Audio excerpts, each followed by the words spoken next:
Go, love, yeah. Go, go, love, yeah.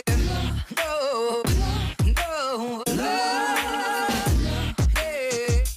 Hey, love, yeah.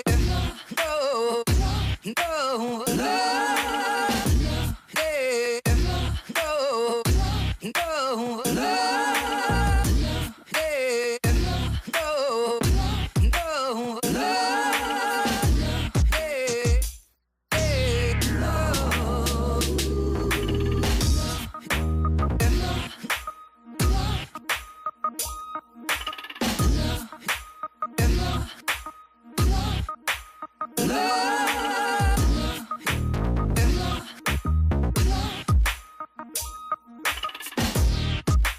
Ladies and gentlemen, welcome, which is just Sid right now, to Two Beers Thoughts from all of the stuff. Whenever it's just you and I, it's Two Beers Deep, because I have the graphic up still. Is that what we're doing? Okay. Well, I don't set up, which I need to look. I don't think I have that for three. Okay, I have that for three-person too, where it is Two Beers Deep at the top. But Thoughts from the Bench is the top of the big screen, the reason for the wheel in the draft. So we're all over the fucking place, but that doesn't matter.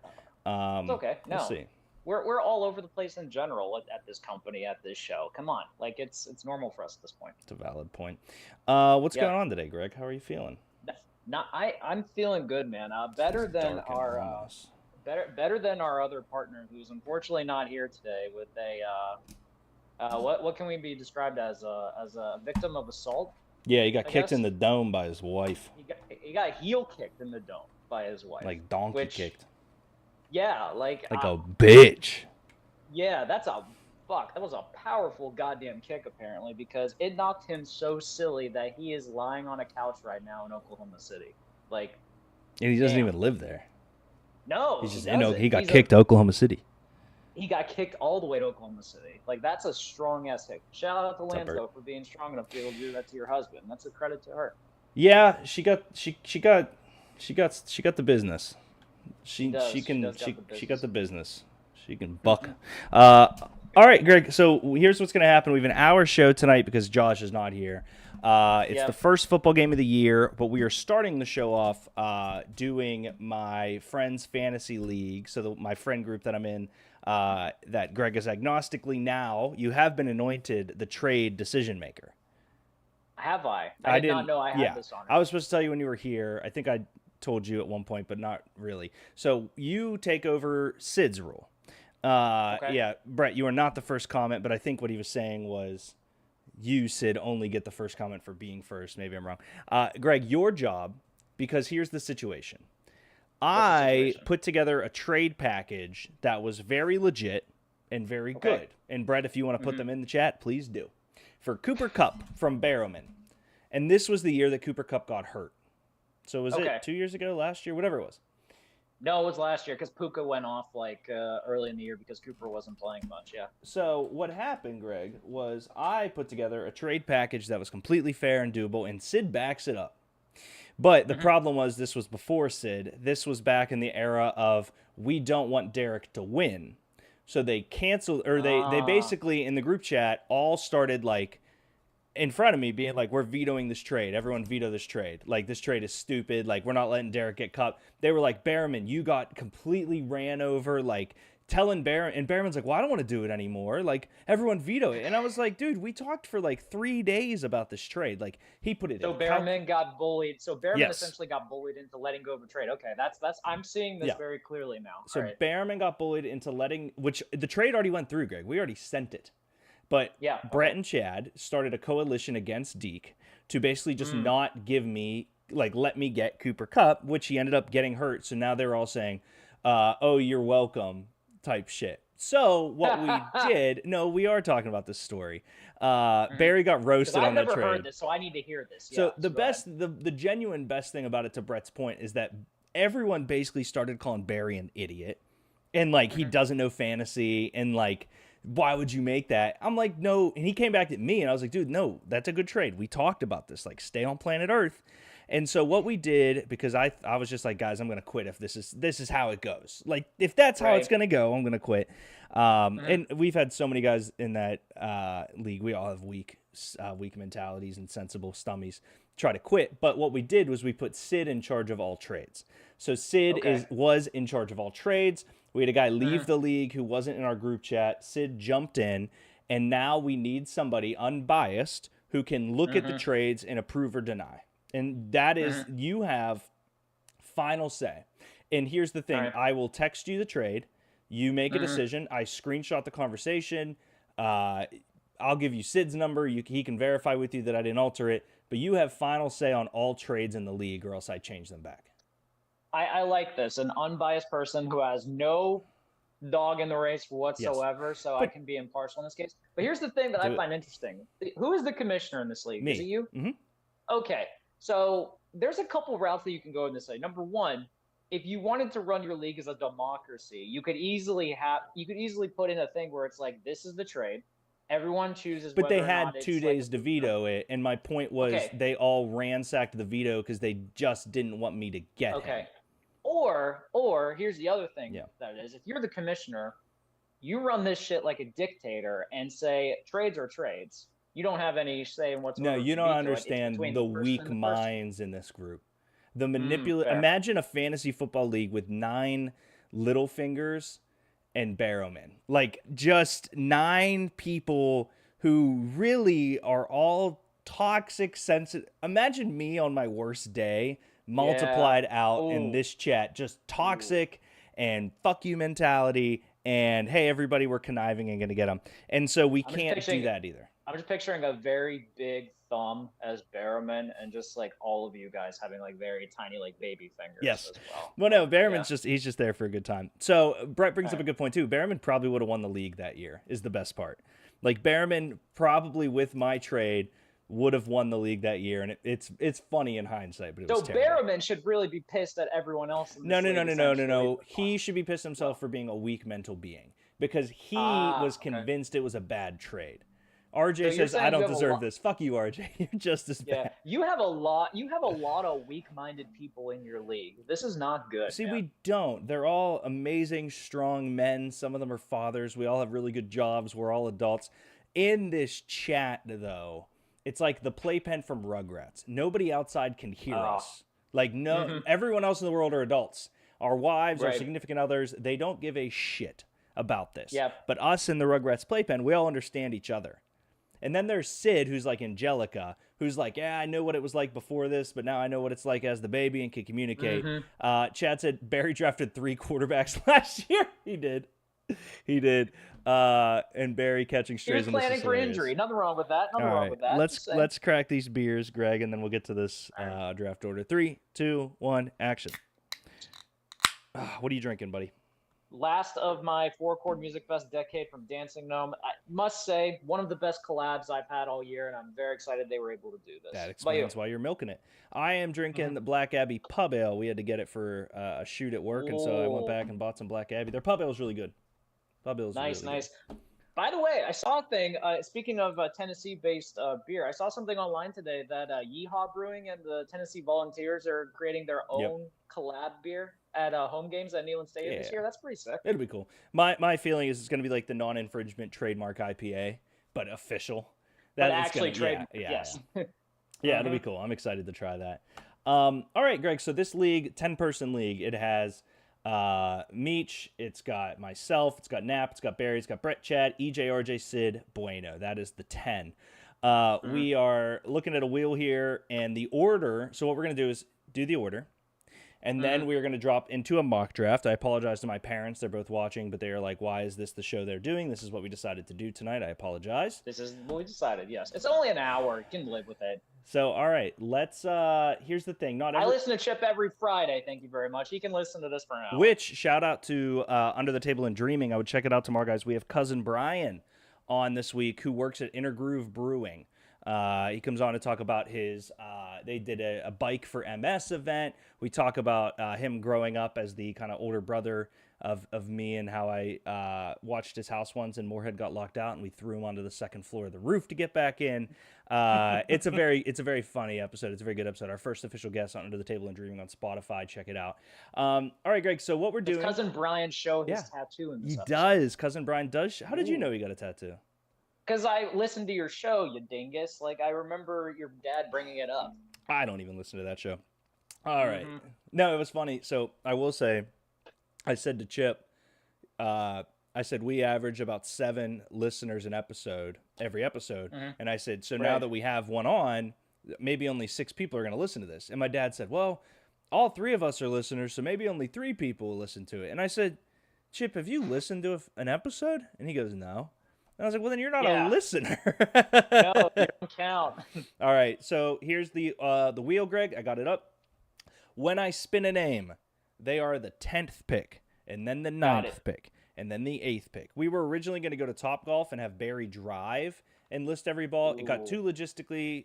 I just meh. Fair. Meh. Or to make this more anxiety driven for everyone in the thing, what if you spin the wheel and as it's going, I pick the number and whatever number that person gets, that's their pick. I don't hate that. We're not going to do that.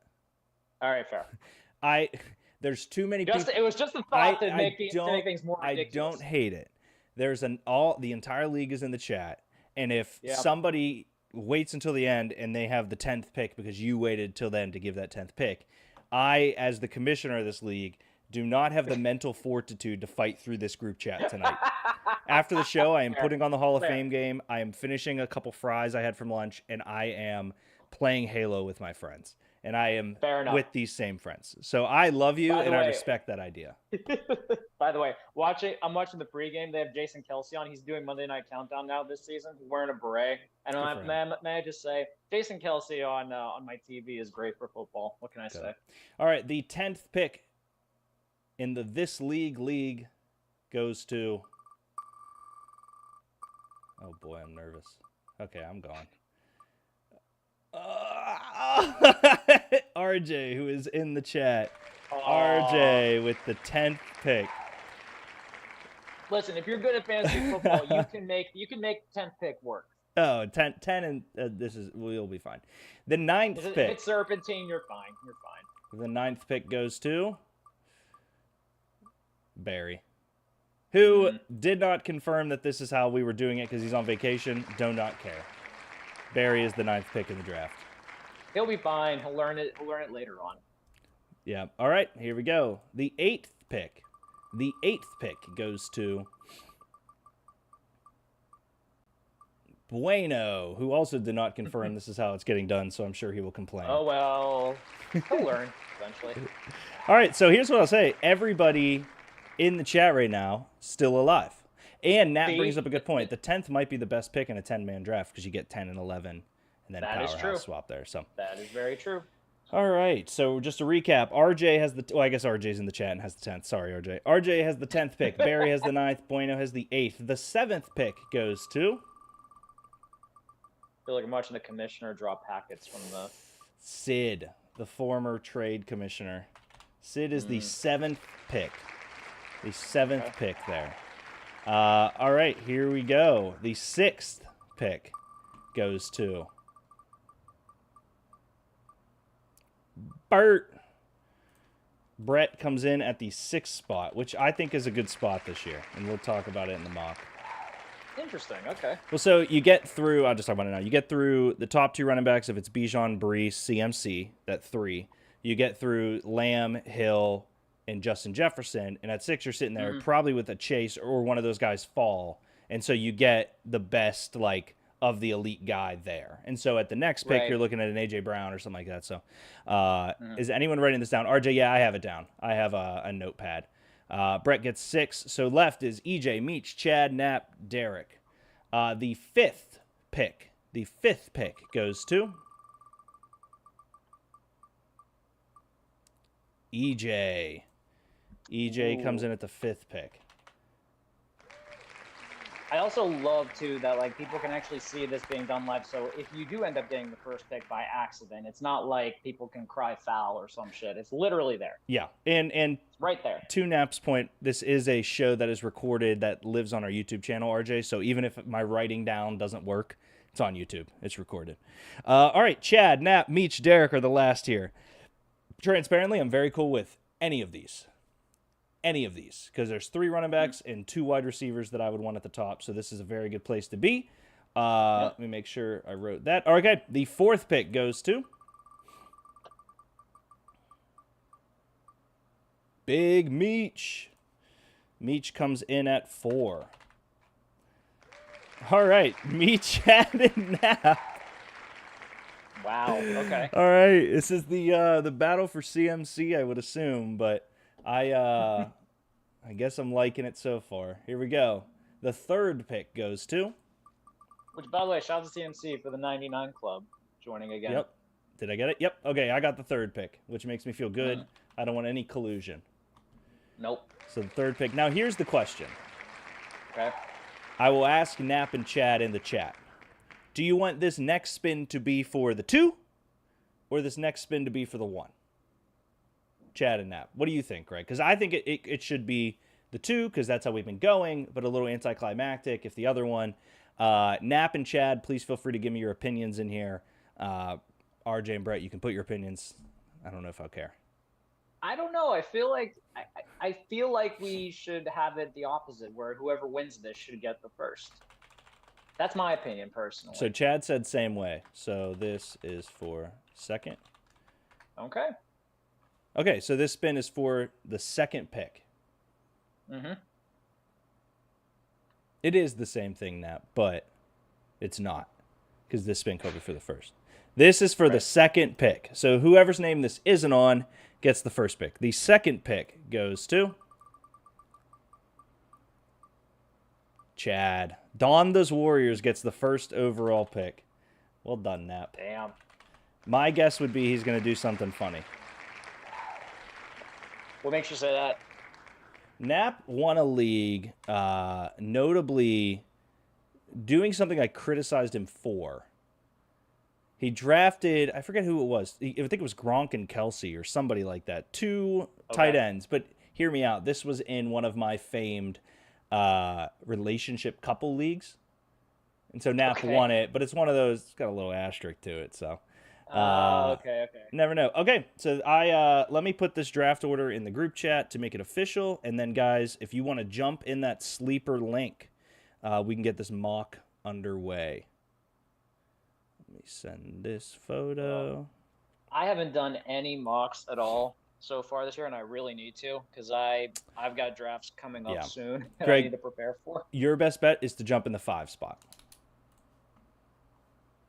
That guy is not coming.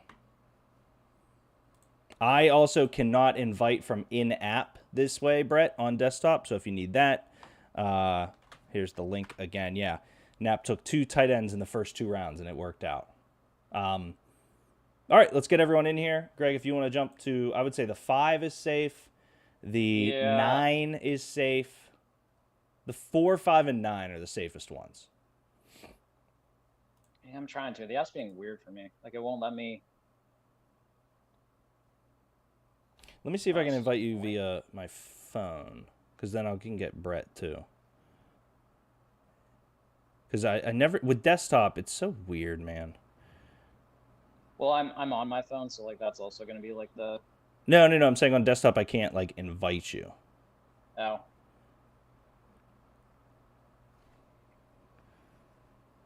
I don't want to start it. So maybe I just start it. No, because RJ's able to join. RJ, can you invite Brett via the app?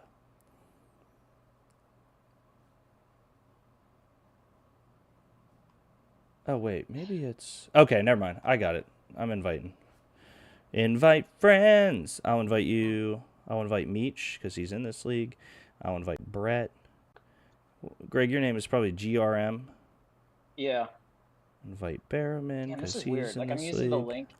I'm using the link you sent me on my email, and I'm trying to get in, but like for some reason, like on my desktop, like when you go to Sleeper, like it will not let you join. It's one of the. Do you know your weirdest Sleeper things. username? I think it's GRM619. I think. 619. All right, I just sent you an invite, so let's hope that's it.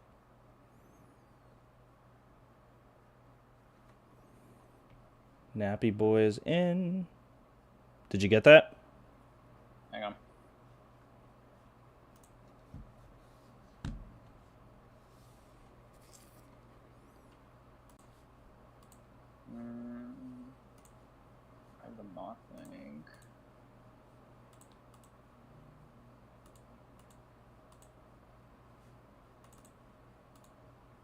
Fuck, I don't remember what my stuff is. Hang on. We do this like every week. I know. It's annoying. It's all right. We'll just make everyone wait. I know. Hang on. Login.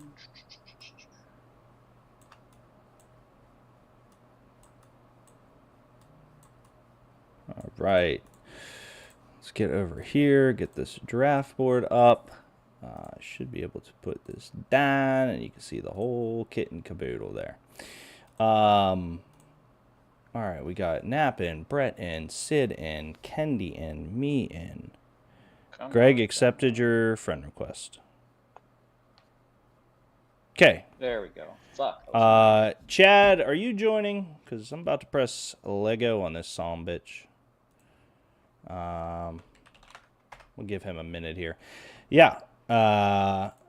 Happy with the third? Think it's going to have to just be see what happens type of thing, huh? Mm-hmm. Is this do you have a different strategy going into this year per typical? Like, No, thinking, I had my keeper draft. I mean, for me, I'm very much hero RB into a slew of wide receivers is my mentality. That being said, this high, I probably would traditionally go wide receiver unless CMC. Last call for mock. Let me send this real quick. So I don't know. What about you? I mean, I try to like load up. I mean, I think first 8 picks, I'll probably go like wide receiver, running back, kind of back and forth. Not like running back one, wide receiver one, running back one, wide receiver one. It's like best available from that group just to like load up as much depth as possible, and then worry about quarterback and tight end. Because I'm kind of with you in the sense that but there was last year there in my one league, I wanted Tua, and I waited until the 12th round, and he was still there. And the pick before me, someone took him, so I ended up doing quarterback carousel for the rest of the season, and it fucked me. So quarterback's gonna be tricky. So quarterback's tricky for me this year. Like I want to wait long, but I feel like if I wait too long, I'm gonna get burned in the end. So I don't know. Maybe I might go earlier than I typically would like to with QBs. It depends on the league size and if Superflex and all that jazz. I'm not answering that. Okay. All right, Chad. Which I did tell you, my first year doing Superflex this year. So I'm curious how that's gonna go. I do too, but from what I've seen, I don't like it. But like, I'll see how it goes.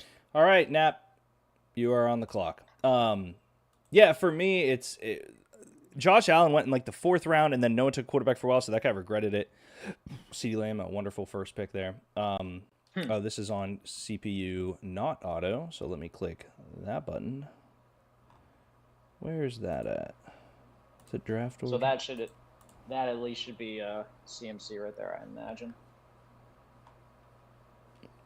Yeah, give me one sec, Jen. Oh, okay, there we go. So yep, CMC off the board. Yeah, for me here, this would be in a perfect scenario. No questions asked. It's who I took in the Kiski one at 3, Tyreek Hill. Mm-hmm. Talk through your this pick, one's Greg. easy for me. This one's easy for me too. Chase is gone, so I gotta go Justin Jefferson. I'm eyeing up Jefferson at 1-1 in my keeper league, so see how well that goes. Even with JJ McCarthy at quarterback, like you have a talent like that, like he's gonna get the ball. As of right now, this is how I would assume most would go. I understand Brett's Amon-Ra, and Amon-Ra is gonna eat in PPR.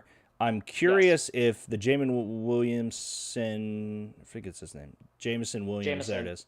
If his hype is real, if Goff has a regression, all that stuff, but Amon-Ra at St. Brown feels as safe as it is, and Sid goes A.J. Brown. So that's when it gets into the slew of, like, the other guys. So I love A.J. Brown. I have him in Dynasty, invested a lot.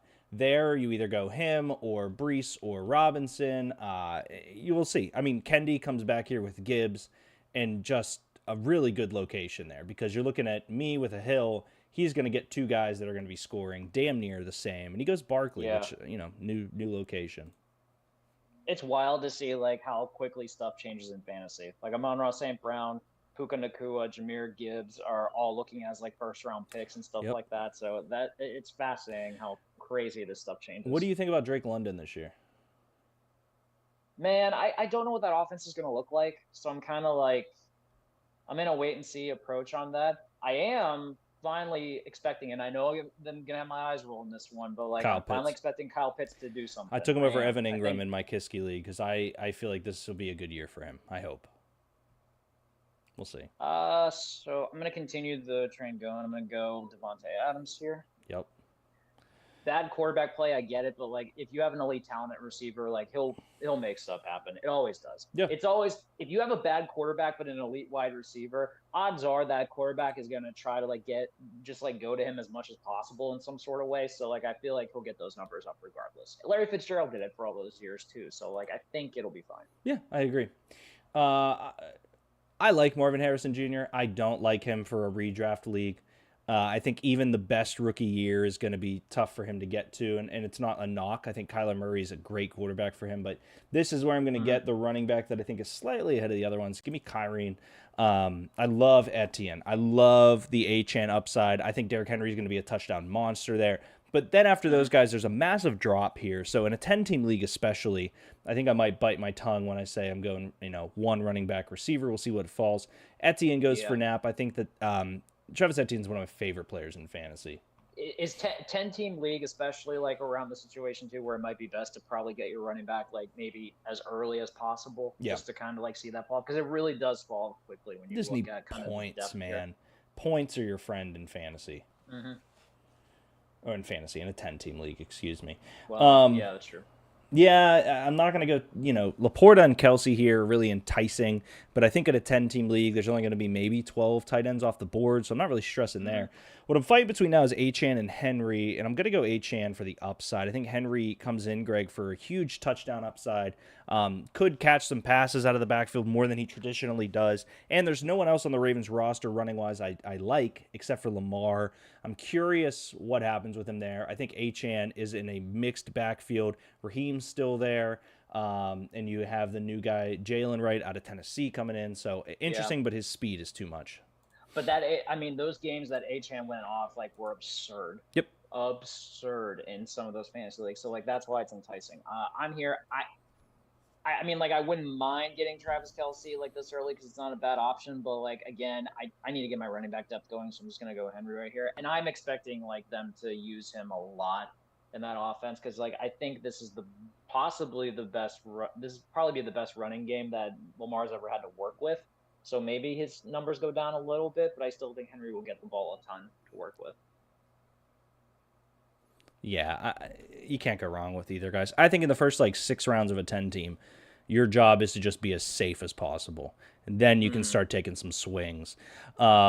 Burt comes in, takes Nico Collins, the one in Houston. I'm interested to see if Diggs takes pressure off him, but I still think the workload's there. And then Sid takes Kelsey, which they're going to run Kelsey into the absolute ground there in Kansas City. So I love that pick. Kendi up here. An interesting thought, Greg. Kendi's up. If you're looking at the board right now, the next 2 running backs, Isaiah Pacheco, Rashad White, James Cook, Joe Mixon, Alvin Kamara, some guys there. If a Derrick Henry and a Josh Jacobs fall to the end of the 10th round, is there a universe in which you go Gibbs, Barkley, Henry, Jacobs, and you fill your flex with 2 running backs who have massive upside? Because I think we get a little positional crutch where we go, well, I need wide receivers. But having running backs that score 20+ is kind of crazy.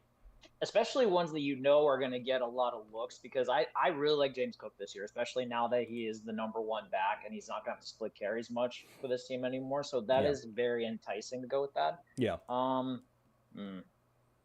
My situation, though, I'm going to hold off on that. I am going to look at the rest of this offense, though, and I'm just going to take the guy that I know is going to get points as my number 3 receiver, Mike Evans. Can't go wrong with that at all. 1,000 yards a year guaranteed right there. Yeah, he's as safe as it comes at the receiver. Neighbors goes. I love Malik Neighbors. I am not taking him in a 10-team redraft. I think he's going to be great. Especially this early, too. This early is a little... It's just not a guarantee. Coming in here, I do like 2 of the guys I see tight end-wise. I don't like Michael Pittman at all this year. Let the record show that. But give me the guy. I think you got to follow the money in certain senses, even though Keenan Allen and Rome Odunze are there.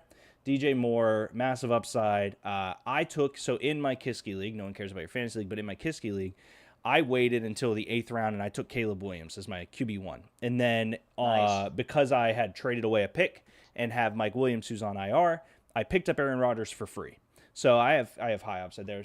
Knapp does exactly what I was talking about there. Nick Chubb, Najee. I'm really, really, really concerned about Chubb this year. But if he hits, that is, an unbelievable pick. So I can't really. I got knock burned it. last year with Chubb getting hurt, but man, I'm telling you, like if his knee's healthy, that's RB1 value right there in the 5th round, Yep. which is phenomenal upside for him.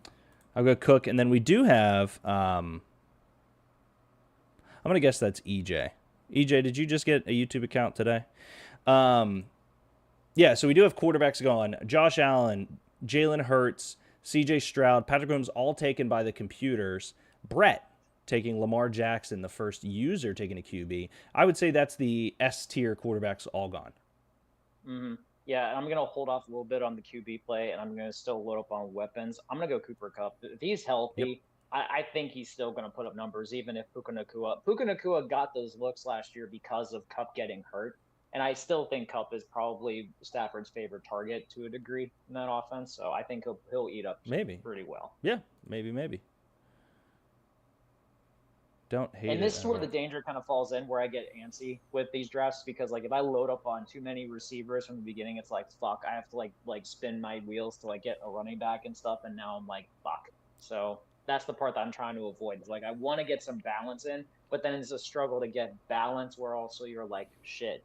You got to get points, and you got to be able to find some spots there.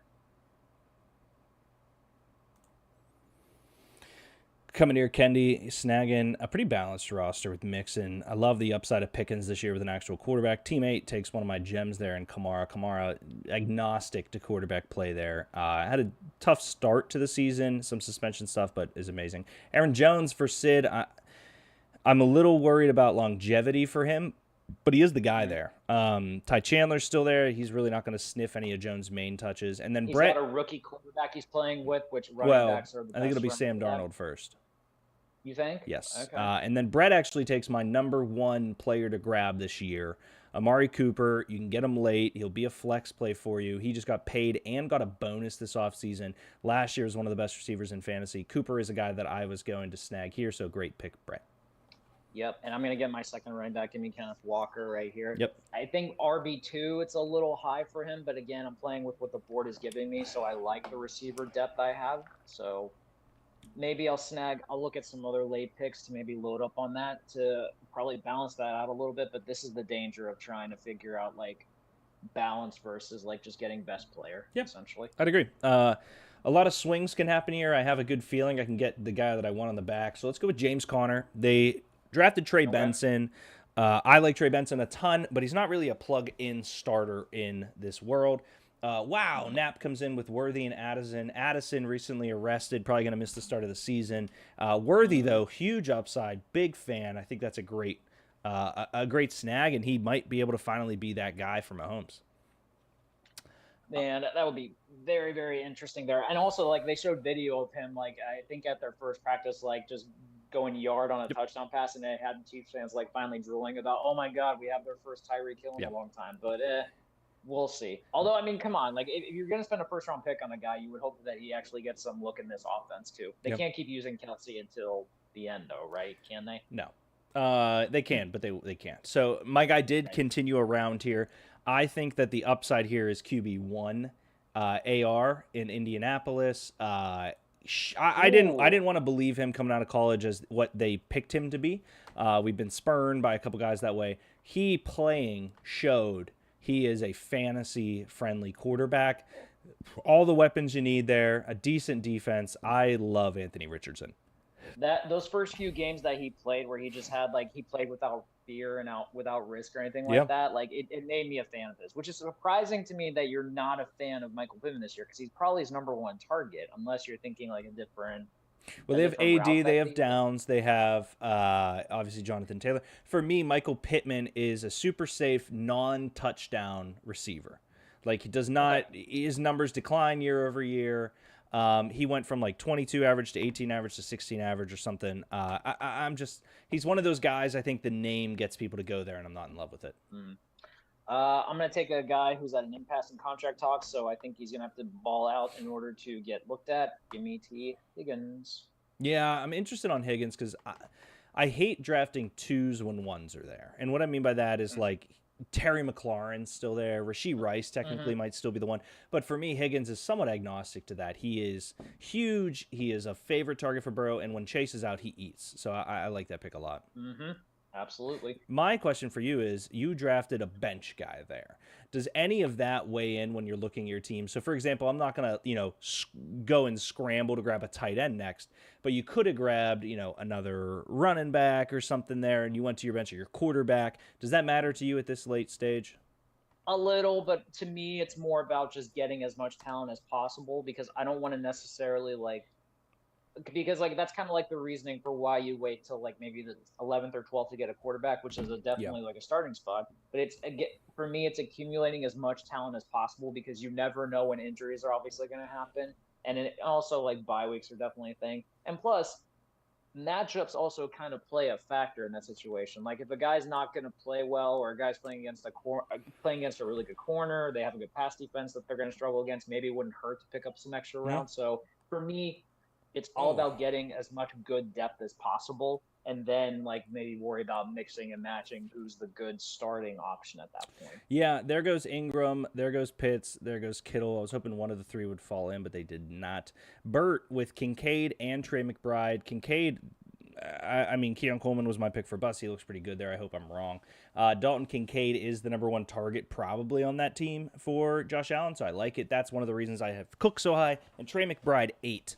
Last year, I drafted Tank Dell for Trey McBride straight up in Dynasty because he's a good tight end, and I think that Kyler Murray's going to give him there. So Brett coming in with a flex tight end option right now. Not a bad play in a 10-team league, especially if you consider some version of trade bait down the line. And I'm also going to continue because you brought him up already, so I might as well just get him. Give me Scary Terry. That is a wide receiver 1. Indeed, in the 8th round, which great value. Yeah, I'd agree with that. Looking here, I'm pretty off on Odunze in year 1. I like Jaden Reed. I do not like Jaden Reed for fantasy because he reminds me of a player who I'll just be wondering every week if I should play him.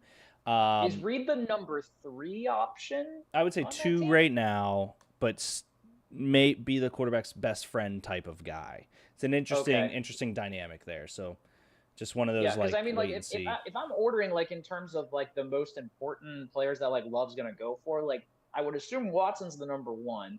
I feel like Musgrave is kind of his like number 2 guy to a degree, kind of a safety net, and then maybe Reed. Yeah. And then there's who's the receiver I'm forgetting? Romeo Dobbs. That's another like Romeo Dobbs. There's Wicks. There's Watson. There's Reed.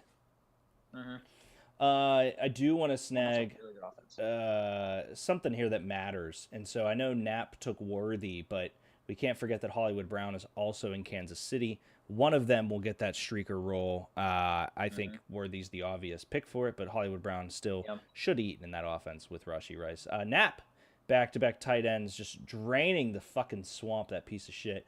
Bowers and Njoku, both guys, I was hoping one of them would wrap back. Zamir White also in that conversation. Obviously sucks, but not the end of the world here. Still some tight ends I really do like. Some guys that, I love. TJ Hawkinson, he won't start the year. So I feel like everyone except for me and you has a tight end at this point in Team 9. Yeah. No, everybody except you and I. So I'll definitely wait on that then. There's guys that take in like multiple tight ends, which kind of throws me off a little bit. But it's an interesting strategy, I'll say. Don't hate it.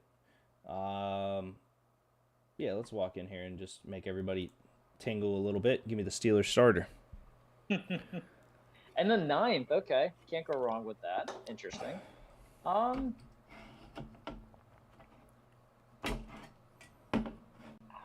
This might be a little bit of a reach, but I feel like he's going to get... Well, hang on. Let me see what else is available.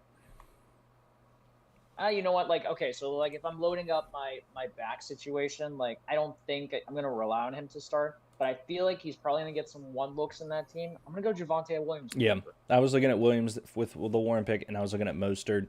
I think Williams is could be a starter.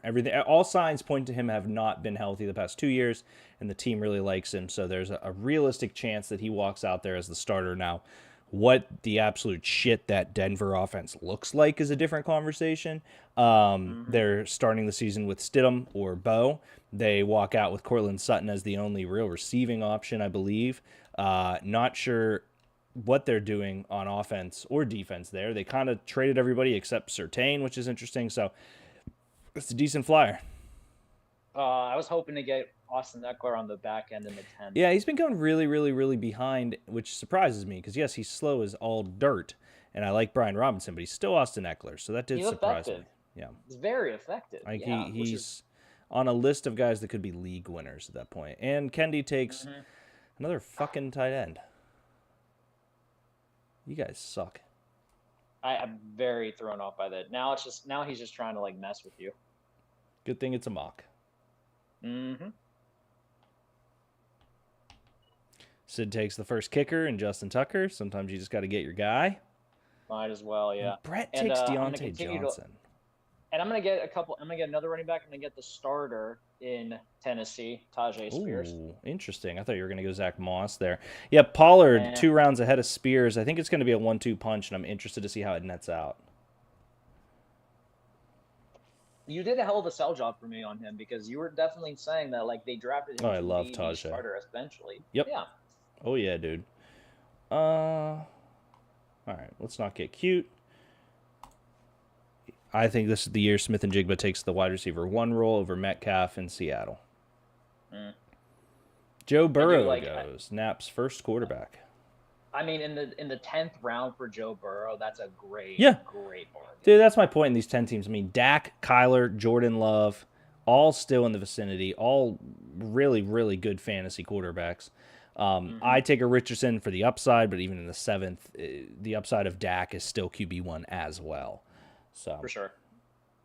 I would absolutely take TJ Hawkinson here if he wasn't missing the beginning of the season, just to set the record straight. But I'll take a piece of that Houston offense that everyone loves. I would probably be the same way, but I have nothing wrong with going Dallas Goedert here. He was the other guy I was looking at, dude. I love Goddard in fantasy. 10 easy points a week. Can't go wrong with that, no. And especially, that offense is going to look a little different, too, with who do they have? They're bringing the guy from L.A. over as the new offensive coordinator. What's his name? Don't know, but Brett gets a starter. Zeke, the Dallas Cowboys starting running back. That's what I mean. Look at Mostert is probably a starter. Williams is probably a starter. Moss, Spears, Elliott, Eckler, Zamir White. These are all guys in the 8th round or later who are starters in the NFL. Christian Watson in the 11th round. He is probably the wide receiver 1 for Green Bay, which is amazing to me.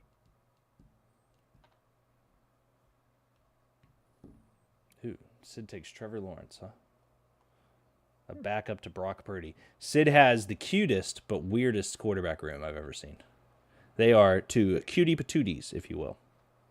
Yes, that is a great way to look at it. There's a couple guys I do really, really like. I'll go through them when I'm up so you don't steal them. Still on the board. There's still a lot of QBs on the board that That's what I'm saying, man. No. Yeah, I'm not pressured at all to take them. No, I'm holding out. And by the way, just because I'm gonna buy into the hype train, give me Jameson Williams right there. If he breaks out as like the number 2 receiver on that team in Detroit, I'm all for that. Yeah, so I think the interesting thing here is there is Chase Brown, who might be the starter in Cincy. A.D. Mitchell's still there. Tyler Lockett's still there, which is gross. Gus Edwards, Brian Robinson, 2 potential starters in the NFL. Jerome Ford, who could play if I almost guarantee Knapp takes him in these next picks just because he has Chubb, but he probably won't. Xavier Legette's a fun pick there. Like, Chuba is still technically the starter, I believe. Keandre, a nice handcuff. J.K. Dobbins projected 12 points in week 1. So many names, so many guys, so many people. But I'll go. Give me the wide receiver 1 in Buffalo, Curtis Samuel. That's crazy to think too. Well, I think it's Keon, but I didn't like Keon in college. I like his personality. I know you did. You were very adamant about that. Yeah, that's fair. I think Jaden Reed was his best friend at Michigan, and I think in Florida State he was just uber targeted. It reminded me of Traylon Burks level stuff. I thought you were about to say some crazy shit that like Johnny. Well, I don't remember his last name anymore. Like he like piggybacked off of him the entire time, which would have been a little much. Johnny Johnny something was his at Florida State. Yeah. Oh, okay. He had a. Yeah, it was like there was like a 6'4" guy named yeah. Johnny Wilson. Johnny Wilson, I think. I know I can't think of who you're. No, I know who you're talking about, but I can't think of his name. Mm-hmm. But yeah, I think it's Johnny Wilson because we were talking about maybe the Steelers Yeah. get him late. Jerome Ford, I called that nap. Fuck you. Nailed that one. Joe Burrow's picture is Eminem. That's funny. I hope the Steelers win football games this year. Thank you, Matt. I love you, buddy. Looking at the roster, wide receiver, running back, wide receiver, wide receiver. Got running backs everywhere there. We're getting into a territory where I think it's time. Because why not? They got to play every week. Number one defense in football. I love that Burt took the 49ers. I think the Niners are probably 1-2, but I have the Jets. They get to play the Patriots twice. Yes, they play Buffalo and Miami twice, but the Jets defense was the only reason that they were relevant at all last year. I think they're gods. This one's easy for me. Give me the actual starting running back in Washington with Brian Robinson. Curious on that breakout, but I think that's a great pick. I think it's a pick that like you should be happy with the upside there. Mm-hmm. And fun thing about this league, guys, as we get down to the bottom of it, we initiated this year, Greg, keeper. So, for example, the keeper, if I wanted to keep Jackson Smith and Jigba, he would rise up to the 8th round. So there's a 2-round inflation. Oh, I so like that. If you wanted to keep Brian Robinson, he would be an 11th round pick next year. That way, guys, just go, so they're not there forever. That is a part of this draft happening in 2 Saturdays, guys. You can now practice for that. So Kendi, for example, if he was going through here and he's like, man, Tyler Lockett's there. But so is Ricky Pearsall. And I kind of think Ricky Pearsall is going to be more valuable at the 12 spot next year than Tyler Lockett at the 14 now. Got to take him. So it's one of my favorite things we've done. I really like that. There was some thought about doing that in my keeper league this year, but I think it got voted down. But I appreciate it because now it's like instead of getting like Justin Jefferson in the 14th round, but we did institute like the 3-year like limit that like you can only keep a guy for X number. Well, Dre got Odell his rookie year, and so he had him in the 16th round, and so we were like, we are gonna let him do that, but we can't do this again. Like that situation, having that guy in the 16th round, yes. Yeah. Oh, okay. Kendi hates women. There goes Harrison Butker.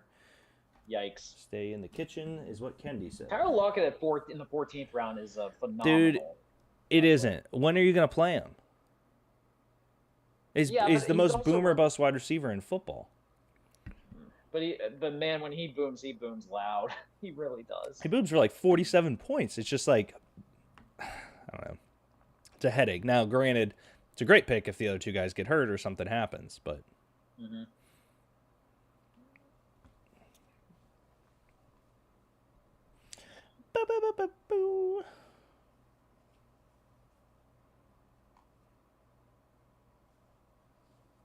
I am going to take with my last 3 picks. I'm going to skip kicker in this mock, Greg.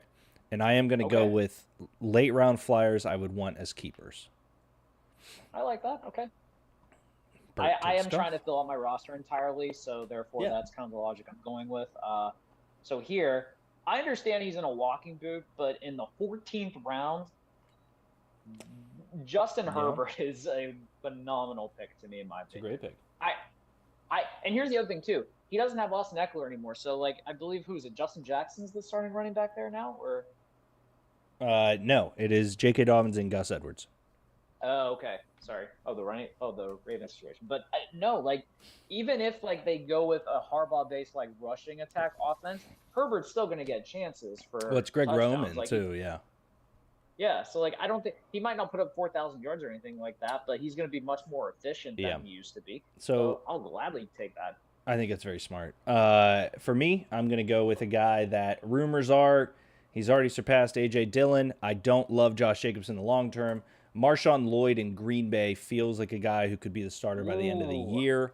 So having him next year in the 12th round is super, super enticing for me. Sneaky pick from USC, actually. That's a really good pick. Yeah, I'm a huge fan. Another name that I think we all love in a situation that has to improve this year is the man from Carolina, Xavier Legette. Yep. I mean, like, who's the number one receiver? Is it Deontay Johnson, I would imagine, at Yes. this point? Yeah, so.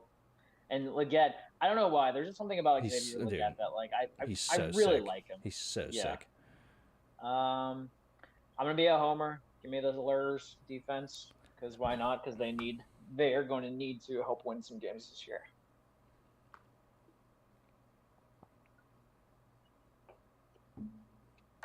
Josh Downs in the 15th round. I like Dude, that. for Sid, think about that. He could have Josh Downs, a really, really, truly serviceable wide receiver 2, in the 13th round next year.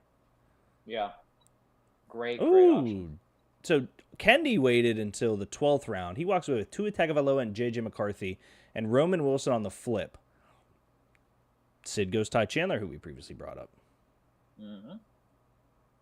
So what Brett did is the normal thing here. So the traditional way in a keeper league like this, you get your kicker in the second to last league, and then you take the guy you want to keep in the very last. So Ricky Pershall, if he hits, that would be Brett's 14th round pick next year, which is elite level the next couple years. If say they trade Ayuk and he's amazing, that's the way that this should happen. It should, yeah. I'll be lame. Give me Kayame Fearbarn to load up my roster, and I will be done on that. Who is your deep last sleeper pick for this one? Oh, man, it's tough. There's a couple guys I do really like late. I'm just kind of kicking the tires right now. Normally I go running back when it's this late in it, because for me a running back hitting is so much more certain than a wide receiver. Like Brendan Rice, for example, love him. For the Chargers, he doesn't feel certain. And a lot of these guys don't feel certain transparently. But for example, the name that I am going to take is out of Oregon, Bucky Irving at Tampa Bay. I think Rachaad White is a great PPR back. It's interesting. I think they're going to run the Baker train for another year or two. And when a new quarterback comes in or they draft someone, Bucky Irving is going to be able to take the reins. He was a great running back in Oregon. So it's an upside pick for me. Those last 3 picks, they're not going to help me this year. But if any of them become valuable by the end of the year, I'm very excited. Yep, and then that's going to be if you keep them and you rise them up. Is it 2 rounds for you guys? 2 rounds. 2 rounds, okay.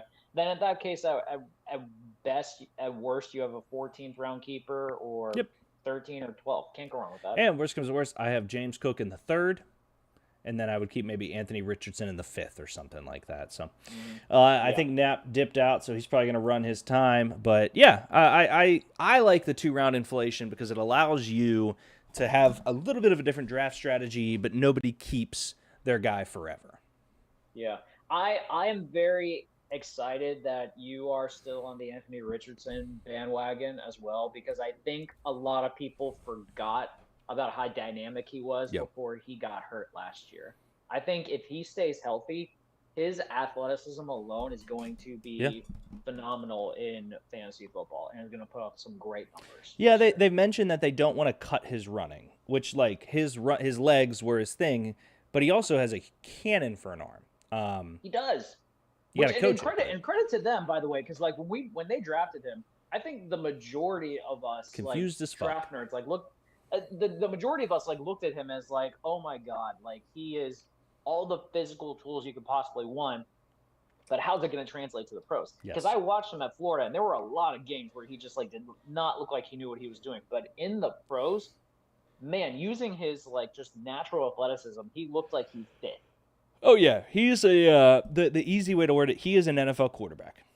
Like, that's the best praise I can give him. He is a starter in the NFL. There have been way better guys in college that are not starters in the NFL and have not panned out that way. So for sure. Which team's your favorite here, Greg? Kind of panning through right now. Transparently, I do not love my team, which is good that we're doing this. Yeah, no, it's exercise, you know.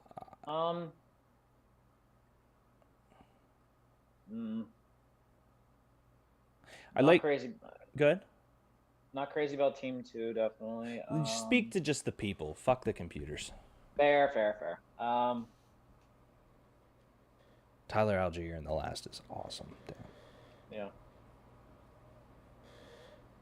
I liked. Don't mind I don't mind Kendi's team. I think Yeah. he has some sneaky receiver options. The running back depth is pretty good. I really like Kyle Pitts there. And Tua put up 4,000 yards last year, so I think that's actually a very solid team. Yeah, one thing I would call out, it's important to know that Sid only has 3 running backs on his roster. Yeah, that's going to be a little rough. And then relying on Brock Purdy as your number one QB, like I like him, but Oh, this is not a Brock Purdy slander show. no, I'm not slandering him. I'm just saying, like I just I'm a little iffy on him for fantasy purposes. That's all. That's fair. Yeah, Sid coming out with 2 running backs. Everyone else kind of did justice on it. For me, I like Kendi's. I think he has the balance there. The upside between Waddle and Ridley is huge, and Watson too. Sid's team, I'm not huge on Drake London, but I also could be proven very wrong. I would get another running back there, but his receivers are super, super dope. Brett's I'm a team, little good. nervous about Brett's receivers. I like the running back depth he's got. I think he has 3 of the safest receivers in fantasy in Brown, Collins, and Cooper. Johnson and Pershaw, we'll see. But also, you just need Brown and Collins to start and Cooper to be in the flex, and then you're looking at my big problem with Brett's team is that he has to start in the running back spot Pollard, Mostert, Elliott, or Hubbard, which I think is not a huge deal. I personally believe it would be Zeke there. Pollard and Spears will probably have a split, and then Mostert is interesting. I still love Raheem Mostert, but that would be my thing for Brett. Yeah. For I think you, good. looking at you, I like your depth. I am curious about relying on Hollywood Brown or Jackson Jigba as your third receiver, but or you could use Curtis Samuel as your 3, and he would actually probably get some points if he's number 1 receiver there. So it's not a bad option either. This roster, here's what I would do. I mean, it's Kyrie and A-Chain, Hill, Moore, Cook, Connor. That's the starting lineup. And so I'm looking at Cook and Connor, who are 2 starting running backs in my flex, which I love. Hollywood, I'd have to wait and see how it nets out with Xavier Worthy. Warren is always going to get his 10-plus there. Smith and Jigba and Curtis Samuel, they worry me, but they're in good situations enough that I can go to the waiver wire if something happens. But I did go in this route as a 2 running back flex like we talked about with Kendi there. So Cook and Connor are my 2 flex. Personally, if you have 4 running backs and all of them are like good fantasy running backs, I think that's a good way to go. It's just you need the board to fall the very right way. Yep. So sorry, what were you going to say about mine? Great question. Yours, I do like. I mean, I love your receivers. I think they're super strong. Your running backs scare me. Henry, I think there's a guarantee you get some touchdowns. Kenneth, I'm not a huge Kenneth Walker guy with Zach Charbonnet there, but I think he's better than I believe he is. Javonte Spears and Robinson might hit, which I think is huge. None of them are bad picks or in bad locations. They give a very safe, very good team. Yeah, that's where the balance that struggles in, because I'm a big fan of the receivers, but my running back depth is very, very light. So that's where I fall into the trap of like worrying too much about like, okay, do I build the depth at a certain position or do I worry about BPA? And that's where the struggle with fantasy comes in. So this is good practice for me. So this is making me think that like in my future drafts upcoming, I might want to try to load up on. I might want to try to get my elite back early to try to get that out of the way with, and then just like look for receivers. Because like if I could get Jonathan Taylor or Jahmyr Gibbs at the second, and while it would suck missing on Adams, I'd be totally fine with Evans, Kupp, and like another guy as my 3, 4, 5 picks. Agreed. Totally fine. Agreed. Well, good, Greg. Well, thank you for helping. We'll send you trades your way to see kind of if you approve them or deny them. But that's our show tonight. We have football tonight, which is exciting. The Hall of Fame game is going to be a giant pile of steaming garbage, but it's football, Greg. It's football. And we get to see the new kickoff, which is like apparently something that everyone is super excited for. Are you happy the kickoff is back? Because I'm kind of like I'm interested. I'm indifferent on it, but that's what we were talking about it today. I think it's a weird rule, but for me, it will make kickoffs more relevant. And so it's weird, but I got to see it happen and see it play out.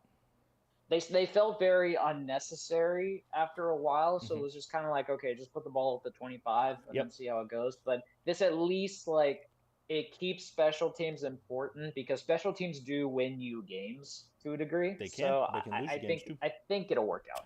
I agree, Greg. Cool, buddy. Well, enjoy your night. Enjoy watching the game. I love you, and we'll text. This is a good hour. I'm glad Josh wasn't here. He doesn't deserve to have fun. Yeah, fuck him and his stupid concussion. Also, in case anyone who is still watching, please go see Deadpool and Wolverine. Oh, it was so It's sick. awesome. So sick. It was awesome. Cool, guys. We'll see you back next week with a full slate of actual show stuff. But all right, have a As good night. long as one of our peoples do not get concussed again. So we'll see.